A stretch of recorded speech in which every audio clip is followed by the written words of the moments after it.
Somebody from the inside came and dropped the waste into the dustbin which was kept outside. As that man walked inside, the elder kid runs towards it, puts his hands into the dustbin. That moment I realized these kids were hungry. Maybe they have not eaten. The elder one saw that the food is being put into this dustbin. So as he puts his hand, he takes a little bit of food. I went and holded his hand and I said, drop it. Then I called him and he got scared. My purposes has to go beyond me. My purposes has to be about people, about community. नीले नीले अंबर पर चांद जब आए प्यार बरसाए हमको तरसाए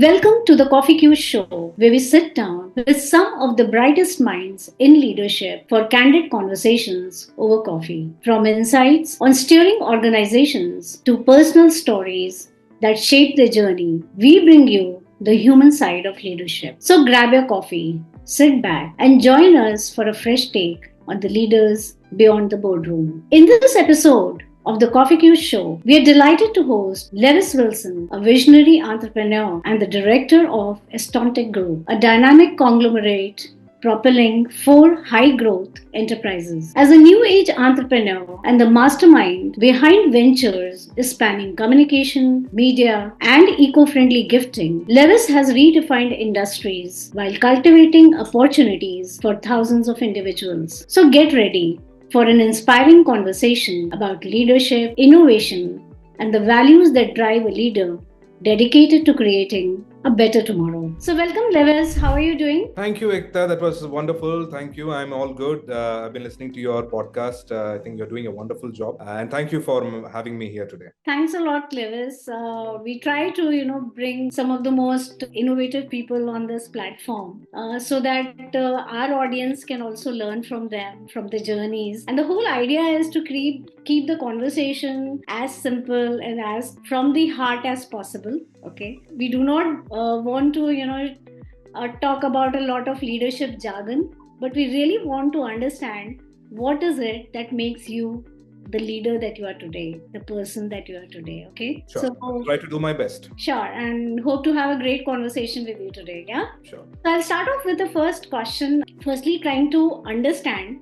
So before we delve into the more serious part of it, I would like to understand from you. So, Levis, before we start on the, talking about your journey as a leader, I would first like to understand what is that most unexpected thing about you that most people don't know. So, what is interesting is none of this, what I'm doing today, is what I thought or I wanted to do. I wanted to be a professional boxer, and somehow that did not happen. And then you know how whenever we are growing up, we are 20, 21, and then we don't have enough money with us to go out with friends and things like that. So I had to go and ask my father, Dad, give me some money. And then my father will ask hundreds of questions for which I have to answer. I was like, let me put a stop to it. Let me start working somewhere so that I can start making some quick bucks, and then I don't have to answer anybody where I spend that. That's how I started working. But then there was this quality, maybe the way I was brought up, maybe the professional side of boxing that gave me was that you gotta be the best in whatever you do. That particular value, even though the objective of starting work was just to make some additional money, but then at work, I think the same values were visible. I used to put my heart and soul into whatever I was doing, irrespective of how big or small the task was.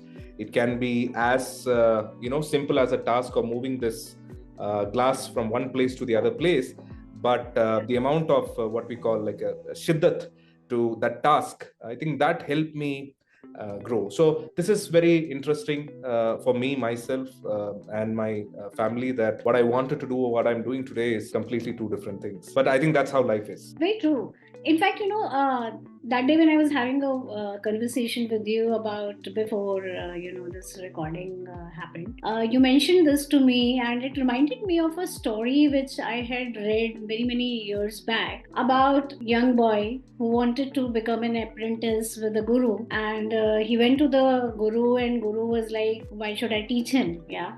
So he just, used to keep giving him very odd jobs here and there. And that person, even if it was, something like cleaning a table, he would put his heart and soul into it. And he would try to do it in the best possible manner. And it kept on happening again and again. And then finally, this guru realized that, oh, this boy is actually so dedicated. Whatever I give him, it may be the oddest of jobs, but he's actually doing it with so much heart and dedication that he was actually forced to start teaching him for the art that this person had actually approached him for.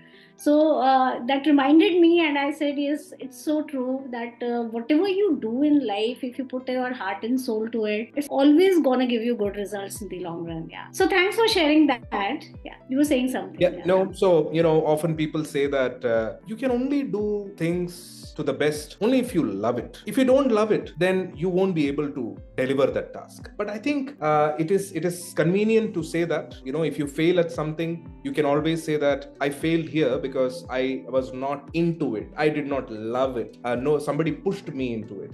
But I think that's the convenience that we use. It doesn't matter whether you like it or not. If you have decided to take up that task or take up that job, you gotta do it the best, whether you like it or you don't.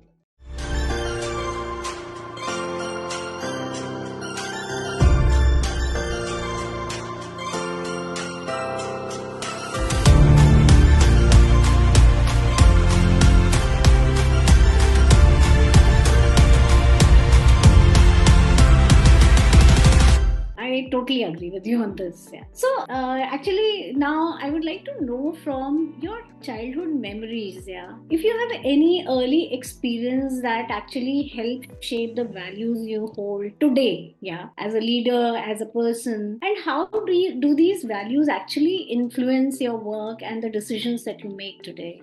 I think there are two specific points that I continue to carry it till today. And one is that once you have reached as an individual at a stage where you are able to recognize good work done by people, you also continue creating platform for them to excel once you have reached that stage. And the second point is connected with the first point, which is purpose in life. You, me, every listener who is listening to this, everybody has a purpose in this life. It's just that I believe that one's purpose has to be beyond the individual's interest. My purposes has to go beyond me. My purposes has to be about people, about community, about how to move the world forward, right? So today we are in a mindset, we are in a world where as long as my things are taken care of, मेरे पास एक बड़ा बंगला है, बड़ा गाड़ी है, सुंदर बीवी है, बच्चे हैं, और क्या चाहिए मेरे को, but that shouldn't be the purpose, is something that I learned at a very early age. This is during my school days. I'm sure all of us have a lot of teachers around us. I had this teacher called Sangeeta ma'am, who was my Hindi teacher. So during school days, she used to take classes, one class in the entire month, just to keep our students' interest. She will invite all the students and one by one and ask them to do anything that they like. It can be singing, dancing, poem, drawing, anything. Just she wanted to have the kids, because also our time period, the education system was also, everything was book oriented. I mean, today the education system has moved far ahead, but then it's all books and mugging up answers and then writing it down. That's about it. So this teacher wanted students to come up with their skill set, and I didn't know that I used to sing that well, but I used to sing songs. So she saw me singing this song, and she said, good beta, you're singing beautiful, where have you learned it? And she started asking me these questions, and I was like, I've never learned it. I just used to listen at home, and that's how. Then slowly, after a couple of weeks, she conducts classes in multiple, there were multiple classrooms. So she called me when she figured out she was going, and she saw that my class was empty. People were all playing around and all of it. So she came and asked, "What happened? Why are you guys, lurking here and there?" And we said that no, today our teacher has not come, so it's a free period. And then she moved on to her class. After some time, a student from that class comes and calls me and says, "Hey, ma'am is calling you." So I go there, and ma'am says, "Hey, today it's the day where you have to show all your skill." So I saw this boy who used to sing very well. I thought, let him come and sing in front of me. Now, this is the first time I'm going out of the comfort of my classroom, going into a different classroom. I have 40-50 kids in front of me, and I had to sing a song. I sang my song. People liked it. So that's the second instance. Now comes the final instance where, it changed me. We had this, I think, some sort of a gathering where there were close to about 8,000, 10,000 students, all under one roof. And we were divided into multiple houses, blue color, red color, yellow color. And I was in this yellow color. And it was some Republic Day or, Independence Day. And there were some skit going on. I think Ramayana or Mahabharat skit was going on. And there was a break from one skit to the other skit. They were taking some time to come. And this teacher was the one who was hosting or organizing or whatever. So she had to fill this gap. So she goes to the mic and she says, "Where is Levis from the yellow house?" And then kids all start saying that he's the one. So those days I used to be very introvert and shy type, not very extrovert or all of it. So she called me to the stage. So I'm going back. So the stage is right on top. And all the kids are sitting down, and she asked me to come on top, and she came and said, "Levis, you know what? We have to manage this for about next 10 minutes. We want you to sing that song, which you sang that day. I want you to sing that song right now." I was like, "Ma'am, I can't do that. मेरे से नहीं हो सकता है. I mean, in classroom, hardly few people, I can't do it." She literally holded my hand and she pushed me into it. She pushed me, and then वो बोलते हैं ना, stage में धक्का दे दिया. So it's more like I was pushed into it, and then I'm seeing all these people, 8,000, 10,000 kids sitting all around. I was all scared, but now that you're here, you have to deliver. So I walk across to the stage. I hold this mic and I'm shivering, literally. I can see even the mic is shivering. I close my eyes. I start singing this song. This is the song of Shankar Mahadevan's Breathless. I used to practice in a way. I used to think that he actually sang that entire song without taking the breath.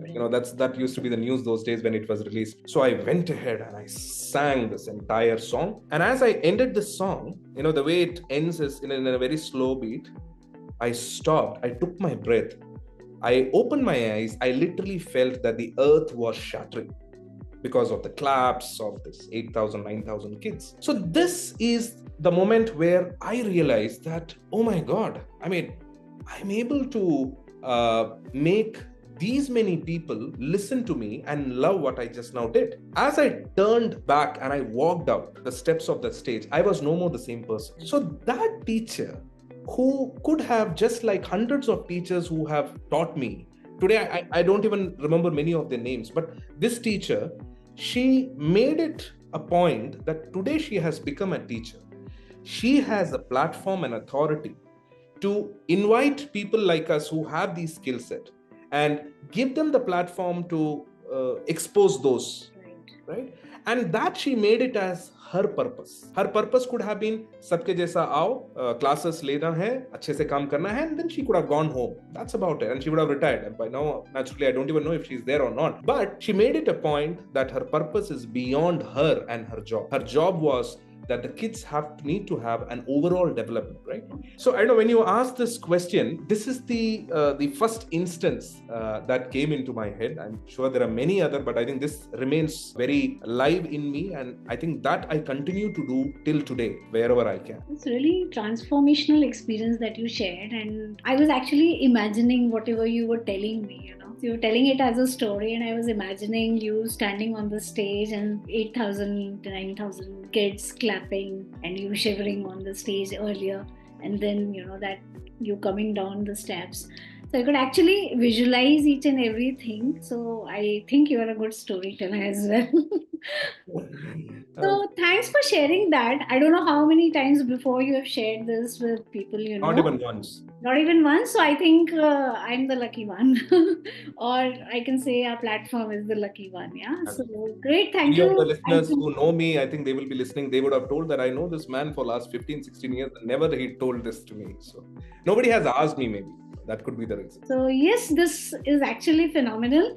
Thank you once again for sharing that. So great, Levis. After this experience, there's another question that I have for you. If you can tell us about a person, whether a mentor, family member, friend, or colleague, who had a profound impact on your leadership journey.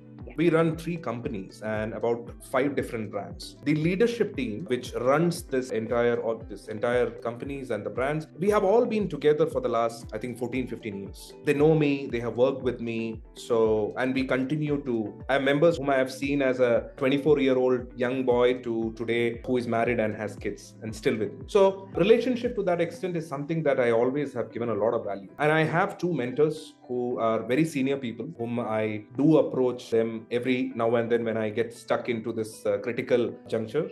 But then this particular mentor of mine, whom I can't reveal because he's a very senior and well-known personality. This man, I think he's today 64 or 65. So one day I'm driving him down to the Bangalore airport. He had come to Bangalore for some purpose. And I said, I never get chance to, spend a lot of time. So let me at least drop you back to the airport. So I go pick him up from the Bangalore office and I'm on my way to drop him to the Bangalore airport. And we were talking about a lot of things. And then something interesting he told me.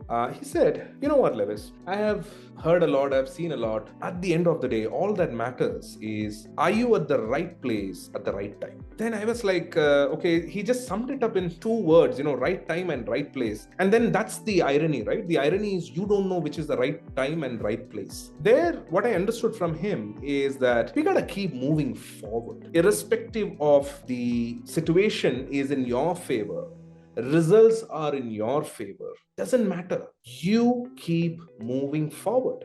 And as you keep moving forward, there is a very high probability, there is no guarantee, there is a very high probability that you may end up at the right place and right time. If you're going to sit back, if you're not going to move forward, if you're going to wait for that time and place to come to you, that never happened. You got to go behind. So this is something which came in my head, when you spoke about, mentors and relationships. Thanks, Levis, for sharing that one. I think that adds on to your childhood experience as well.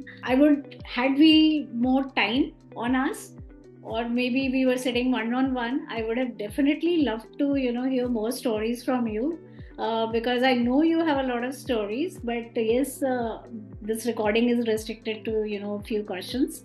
So I'll move on to the next question, which is that at Amazing Workplaces, which is our company, we believe that it is the leaders who actually end up shaping the culture of the company. Okay, so culture is always top down. Okay.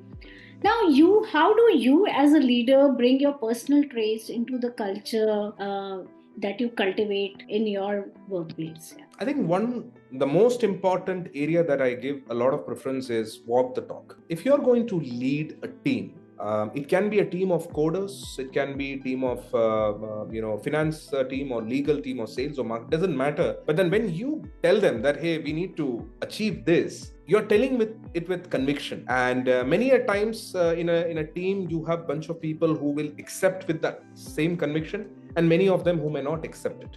So what do? You show them how it's done, right? So walk the talk is something that people have today. It has become very superficial, thanks to all the access that we have today to all the social media. Almost everybody can talk to you, about all the jargons and all the leadership traits that one needs to have. Every day you open any of this, somebody is quoting something about it. But those days, the only thing was access to books. Books are the only way where you can learn and then you tell somebody. Today, it doesn't matter what you say, what I say. People are there to, share this social media post. So walk the talk, a very important trait of a leader in any place. He can be a football team leader or he can be a product team leader. You gotta prove it to your team that whatever you are asking them or telling them that, hey, we have to get it done, you stand with them and get it done. Many a times I see that, especially when you have deadlines that needs to be met, many of the time the leader gives instruction and he just leaves the place, expecting the team to deliver. Of course, there is a theory also that, if the leader is there, the team will never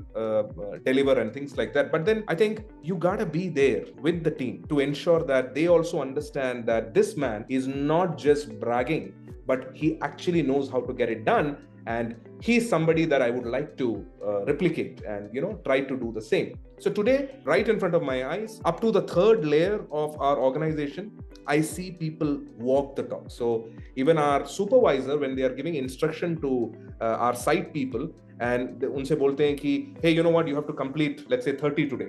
नहीं sir, नहीं हो पाएगा मेरे से, कहाँ यहाँ पे ये हो रहा है, वो हो रहा है, तो एक काम कर, तू वहीं रुक, मैं आ रहा हूँ, मैं आता हूँ, मैं तुमको दिखाता हूँ. One of my vertical CEO, he goes and does things what laborers on site they do, and he shows them that hey, this is how it is done, because I had done that with them. So I think that walk the talk trait is something that has to come down. I think we also invest a lot of time in preparing leaders for tomorrow. We have to understand again the purpose. So this is one of the purpose that we ensure that you don't stop talking about leadership just to people who show the leadership traits. You actually try and pass this on to everybody. Everybody will have a turning point. There is always a question: is a leader born with leadership traits, or is it acquired over a period of time? Nobody has an answer to it. So we have that practice to ensure that the coaching of better steps that needs to be taken moves from one layer to the other layer, and communication is the key. So I think these are some of the things that we do to ensure that it flows downwards and is not restricted to a group or the leadership team alone, but it goes down because they are the leaders for tomorrow. Very true. In fact, the walking the talk, it's very important. And sometimes as leaders, as people who our people are looking up to, we do not realize that even a small behavior on our front is something that they are observing. So I was recently having a word with somebody who asked me, how is culture built? Yeah, it was a small organization, and he said, we always struggle with this question: how do we build a culture? I said, first and foremost, start analyzing as a leader, as the person who's running this show, what is the kind of behavior that you are actually doing? So does it happen with you that are you promising or over promising to a client when you yourself know that a delivery cannot happen, and you are kind of just on the phone and you are saying, oh, it will be done in 2 days? So somebody else is listening who also knows that it cannot be done in 2 days, and they see that you are promising something. Then if they have to do the same thing, they'll replicate you. And that is how over a period of time, you'll suddenly realize that, oh, what happened to our culture? You don't even realize it that you're building it day in and day out. Beautiful example. Yeah. Beautiful. It can be as simple as you are the CEO or the director of the company or the head of the department. It doesn't matter what time you come to office, what time you go. But then if you are not here at that 9:30 or 9 a.m. or whatever the time is, that's the culture that is built. Absolutely. Right? So people say that, okay, anyway, he's not here at 9:30. What difference it makes if I come by 10 or 10:30, right? Very true. So, yeah, that's it. Now coming to our next question, Levis, how does your family or personal support system contribute to keeping you grounded in life? Yeah, I think family plays a very crucial role in especially when you're a startup and then you're trying to scale the business to a certain. Thankfully, we have crossed a stage of startup. We have enough customers, we have enough revenues, profits. The team is growing and all of it. So today things would have been different. But then when you are running, especially a startup, the initial 2 to 3 years, you are the HR, you are the admin, you are the housekeeping, you are the coder, you are the marketer, you are the sales guy. All the roles you are playing. So you won't be able to find time to go for holidays, or you might end up sleeping hardly for 3-4 hours. When your entire family has slept, that's when you are reaching home. So you're working for about 10, 12, 13 hours. There is countless sleepless nights. I think all these journey, communication is the key. It is important that the communication goes to the family, that it is something that is momentary, and all the efforts put in is ultimately for the family. And if you're lucky enough, you would get the right family to support you back. Few of the smarter ways, what I figured out is to keep your family also busy. So if you keep your family busy, they don't have time to think, why are you busy? So it works perfectly fine, right? So it's a cheat code. People can try that. Yeah, that's a smart move also. Now, coming to some of your social initiatives, I would like to ask you, what are those personal experiences or values that motivated you to launch your 24 by 7 kitchen initiative? And how do you envision it impacting the community at large? The 24/7 kitchen is a project that we want to achieve in the due course of time, but we have been doing our bit in bits and pieces. So there is a small experience into it. It's a small story, and I'm sure many similar things, experiences would have happened with people also. So this is, I think, about 13, 14 years back. I was working with American Express, and here I go to have my lunch. So I go to this restaurant, and I'm picking up the food. So I placed order for a fried rice. And now this man there, fried rice is made in this big, vessel. So, he's mixing it and making it. There are people who are sitting and eating as well. Now I see two kids standing by a pole right opposite to the restaurant, maybe about 50 meters from the 10-15 meters from the restaurant. They looked, so one of them was, I think, about 7-8 years. The other would have been 3 or 4 years old. Both are boys. And they were standing and staring at all the people eating the food and cooking and all of it. I did look at them.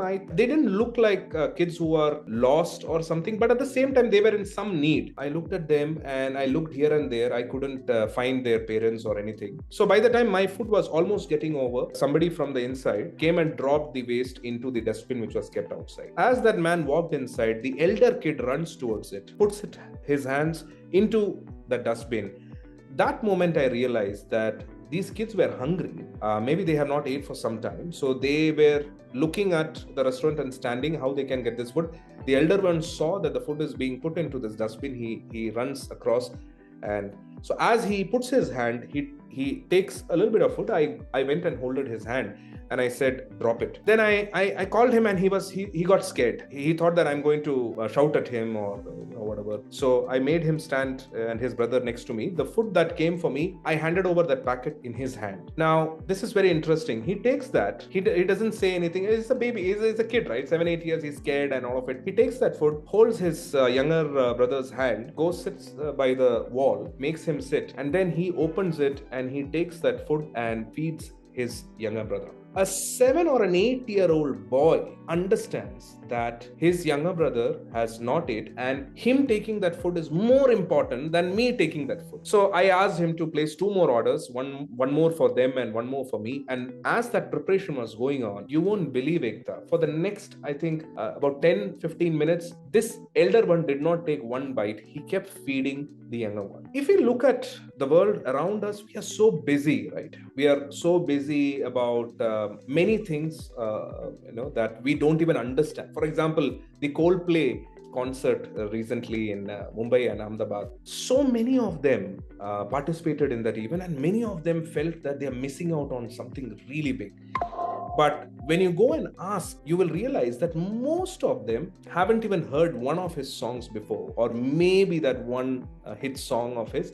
Nobody. But then it's the FOMO, the fear of missing out forces them also to get into it. But then there are larger pictures like this, where people are really not bothered about what's happening around us. They are as long as मैं खुश हूँ, मेरे पास एक गाड़ी है, एक बंगला है, एक बीवी है, बच्चे हैं, I am happy about it. But I think that's where my purpose. And okay, now the best part, once he also started eating, I kept that packet there. And when I walked out of that restaurant, it gave me a kick. It gave me a wonderful feeling, which most probably years later I experienced it when I holded my baby in my arms for the first time. That's the kind of feeling I had. I liked that feeling. And I said, food is a basic necessity that anyone is entitled to. If we are all alive in this earth and you have people still dying because they don't have food to eat, I think it's a complete mistake the way humanity is going. So you cannot change the world. You can change yourself.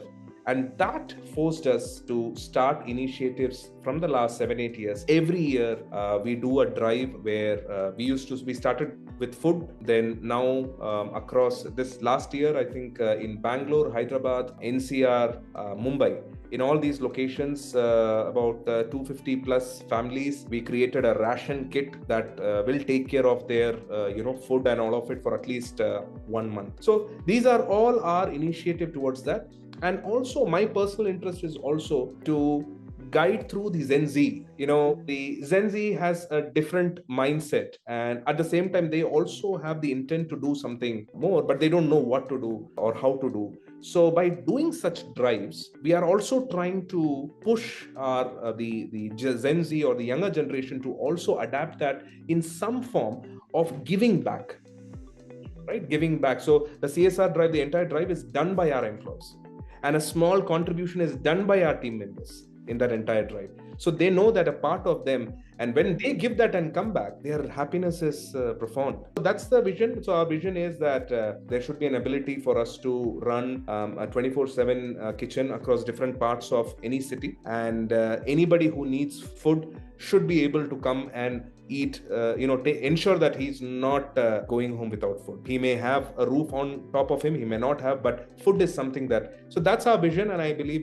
we should, we will 100% achieve that. I'm sure you'll achieve that.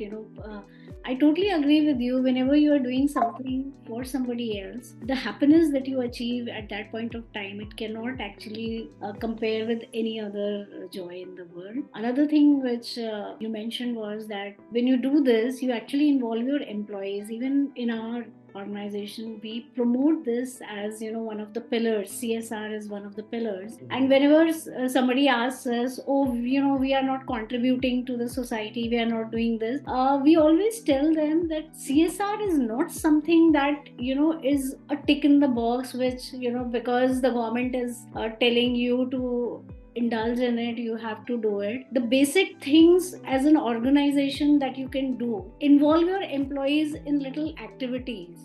Supposing I read somewhere that there was an organization where they said, okay, everybody bring 1 kg of rice. Doesn't hurt anybody's pocket.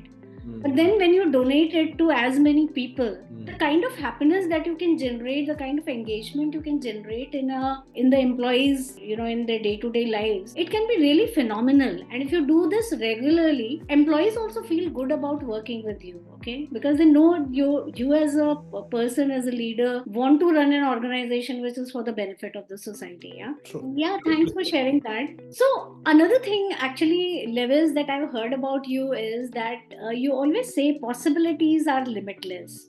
So can you elaborate that statement and how it has impacted you in unexpected ways? That's right. Possibilities are limitless is something which I came up with my own experiences. Because many a times, I think before even we start something, our assumptions and biases kills us. It does not really allow you to even take that step to see if at all there is a possibility or not. So unless you don't walk that path, how would you even realize that this is something which so you would have noticed this, many people saying that अरे मेरे को तो पता भी नहीं था that I would be able to deliver this, right? I'll tell you about one of our group company which is into transit media advertising. So you see all the ads that on the buses, on the cabs or autos, whatever ads that you see. So we also do that. Now, and this is the story of 2023. So we used to use the Uber and Ola cabs to put the advertisement on it, inside, outside, and all of it. You would have seen that on the streets. The max we had done was, when it comes to cabs, was about 5,000 cabs. In the whole year, we had done about 5,000 cabs. The previous year, that is in 2022. And in 2020, so you can imagine our capacity to deliver 5,000 cabs, which means the resources and everybody is for that. In 2023, we ended up becoming a company which delivered the largest transit media advertising ever in India, with 17,000 cabs deployed in just 30 days. 5,000 wala story was for 365 days. That was our achievement. Here we are. We delivered that in 30 days. Now, when this came, everybody said, not sure how we are going to pull off. I think we shouldn't even get into it.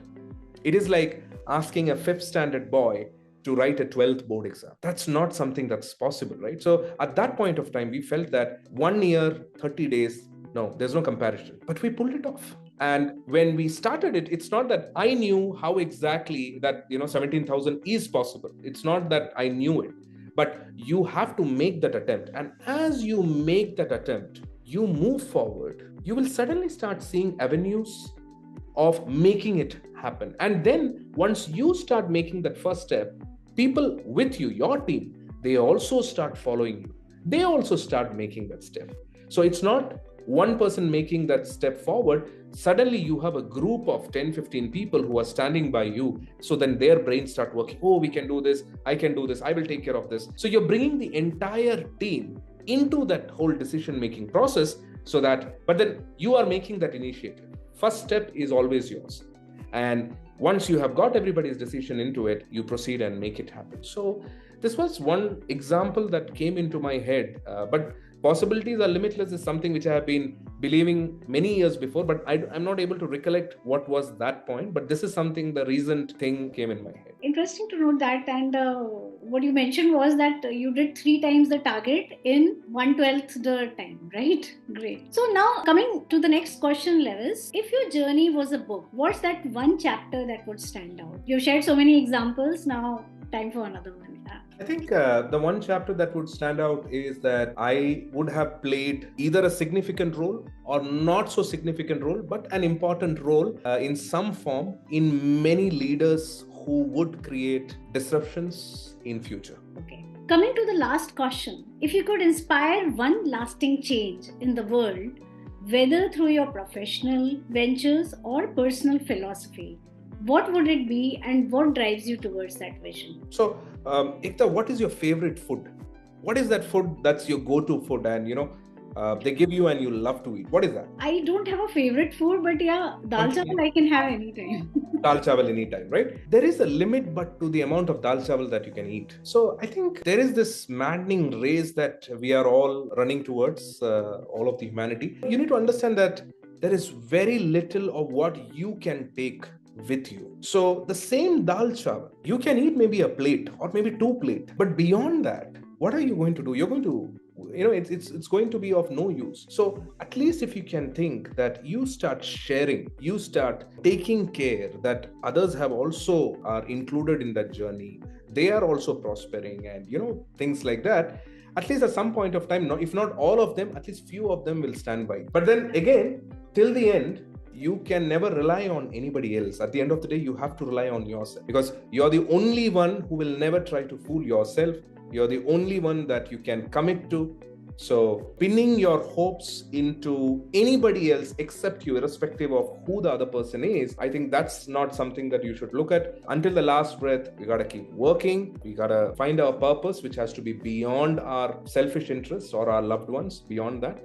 And I think that's how the world gets better and better. Very true. And the purpose of actually living a life which is for others also while you are doing whatever you want to do is something which is very important in life. I totally agree with you on that, because how much money can you earn, how much lifestyle changes you can make, how much stuff you can accumulate in life, there's no dirt to it. Giving a meal to one person will still give you more happiness in life. Yeah. True. So, I'm only saying that you don't do it by sacrificing your happiness. You fulfill yours. Yeah. Then you go ahead. So you fulfill your hunger, whatever that hunger may be. Then you also can, also try to spread that to others. Right. Absolutely. Now this brings us to our rapid fire round. Okay. So after talking to you, I changed the first question of the rapid fire round and I made it to sing 2 lines. Okay, which are your favorite? 2 lines. Neele neele ambar par chand jab aaye, pyar barsaye, humko tarsaye. 2 lines. Thank you. That works. So if you could live or relive any moment, month or year in your life, which one would it be? I would love that moment where I took my baby first time in my hands. This is the second time I'm hearing that. Yeah. So second time I say because I just spoke to somebody else a couple of days back and they also said the same thing. Beautiful, beautiful. A piece of advice you ignored at first but now find invaluable? One of my boss, he told me that this was back in 2009, 10 times. He told me that, hey, you're awesome, you're perfect, you're very good. But you know what? You're weak in multitasking. I was like, what the hell? I mean, and that time it's about that happens once you are in 7-8 years of experience of work. You think that you have conquered the world, and that thought comes in no matter how good or bad you are. That thought automatically comes in, and I was like, oh my god, how can you even think like that? No, I'm very good at it. But then later I realized that I did have a problem in multitasking. You ask me to do one thing, I can just do that one thing. You tell me something else in parallel, I cannot. But then I took that as a challenge. I learned from it, and today here I am in front of you, running 3 different businesses, entities, 5 different brands, and a large team. I think I have managed to take that advice later and work on it. Great. A book or movie that you think every person should experience? I think from a to understand how the large companies who have created stories and things like that, there is this book called $1 Trillion Coach. This is by the author Bill Campbell, who has been a coach for many disruptive companies like the Googles and the Apples and their founders and things like that. I find that book might give us a lot of different aspects of thought from a leadership standpoint. Thanks. What's a misconception people often have about you? That I'm a very serious person. Okay. What's the most spontaneous decision you have ever made? I think one problem is that, I go by my instinct. Very recently, I started also taking data into consideration, but I work with a lot of my gut. It has worked out, so maybe that's the reason. So there are a lot of decisions that I have to. For example, I'll tell you one of our star performers who was almost the reason that whole vertical was booming, But then we call them a genius because without them, you are not able to move forward, or they add a lot of value to you. But then you see that this genius disrespects co-workers, does not believe in companies' views and vision. So I had to tell that gentleman to find something else where he would be. So that was pretty instant, because that was against the values that we and the culture of our company believes. I mean, we do not have a situation where our housekeeping assistant only has to clean the table. You have to clean your own table. So that's the way it is. So I think a lot of spontaneous decisions. I think one of this is this. And I think the latest one, when I'm explained to, I got to know that we decided, or it hit me that we have just decided to start our first international office in Singapore. So that was instant within. I've been thinking about it, but once I had all my decisions done, I said we are going for it. Maybe in 5 minutes. Okay, great. What's one habit you wish you could break? Yeah, I mean, I would surely want to, if possible, work a little less and spend more time with my kids and the family, if that's possible. But then now what has happened is it's engineered. All these years you have been doing that. So even slight time of you don't have much action going on, you suddenly feel, what the hell am I doing with my life? That feeling comes. But if I could, I would like to find more time to spend time with my parents and things like that. So if you notice, everything with human to do is with time, because time is one thing that we cannot control. So yes, that's very important. Now, if you could instantly change one thing in the world, what would it be? I think I always had a problem with our law system, which does its steps to punish people who does harm to women, especially rape convicts and things like that. I think theft and such kind of acts are different. But when you're trying to hurt somebody, like killing somebody or hurting somebody physically to an extent that it leaves a lot of trauma on them, I think the whole law system, if I can change, I would love to do that. I mean, we have to instill so much of fear in people that you cannot commit such act and live your life in Tihar or any jail comfortable. That does not happen that way. So that piece is something which I have always felt the urge. If I could, I would want to create so much of fear in humanity that that's something that you cannot do. So that I would have loved to change. Totally agree with you. I think as human beings, a lot of us feel that. Thanks for talking about it, because on a public platform, very few people would actually talk about it. Yeah. Right. So great. Thanks for being that courageous. And if you could switch places with anyone famous for a day, who would it be? Steve Jobs is somebody that I always admired because his methods were always controversial. It is not what an MBA book or any other schooling can give you. His approach were all disruptive in nature. So when I had done my certification on disruptive strategy from the Harvard University, our professor used to quote him and his studies a lot. So you don't find him as the typical leader that we all love to see, or we hear about it. He was My favorite leader also. yeah. So but then still he managed to create. And if you look at today, Apple as a company is unable to bring in anything new or anything innovative or anything. So it was only possible until his era. So if he was alive, and if I would wanted to go back, I would want to go back during the 80s for one day, on how that life was. He set a benchmark which was so high. That's why even his own company cannot actually, create things beyond that. Yeah. Your greatest fear?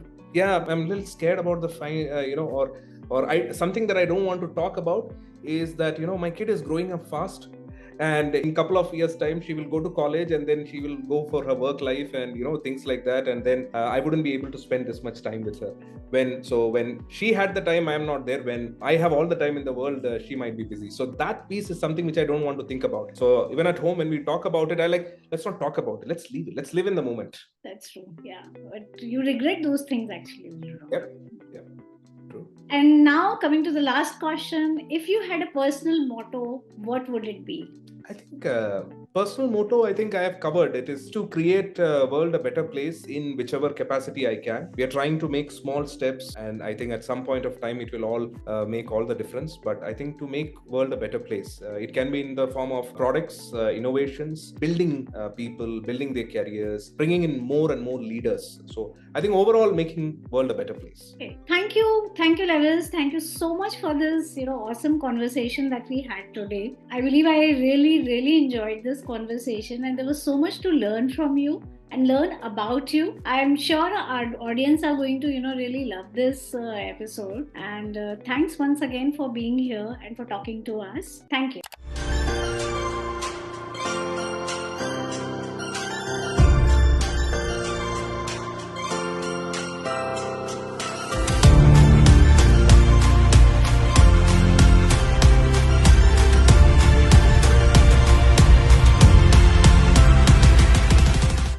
Great, Ekta. I mean, you're so warm and you connect with people because you get various people with their various mindset, but you're able to connect with all of them, and you're very warm. So the opposite person also feels to open up and talk about things. So I think that's so nice of you. I think you're doing an excellent job. You should continue doing this. I'm wishing you all the very best. Thank you so much, Levis. Wonderful having you here.